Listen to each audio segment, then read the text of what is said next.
So I want to show you this stuff called water putty.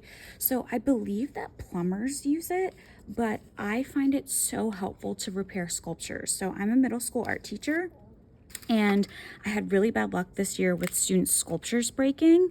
So what you do, this stuff is so great and it lasts forever. I've had this for years, but I'm finally down to the end. So you take some in a bowl, and then you add a little bit of water. Okay, and the goal is you want it to be like kind of a peanut butter texture or consistency, I would say.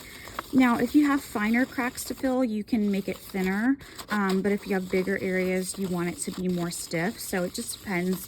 So if I had a thinner crack, I would probably use this. If I had a bigger area to fill, then I would use a thicker consistency, which means I would just add more powder. So then what you do is you spread it on the area. So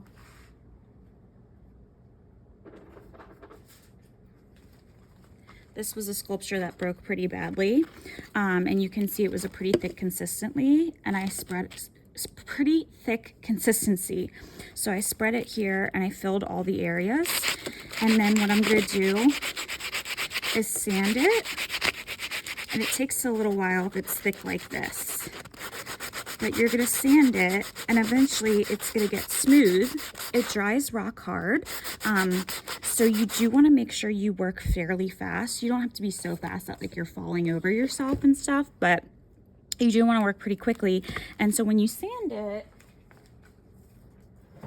it looks something like this. So I can show you this one sanded a little bit more. So you want to wait until it's dry to sand it, and then it sands really easily, but you can see how it's nice and smooth, and then they can paint over top of this and no one would ever know that it was broken. So I absolutely love this. I would imagine it works just as well for pipes and things like that, but I find this so helpful for repairing sculptures.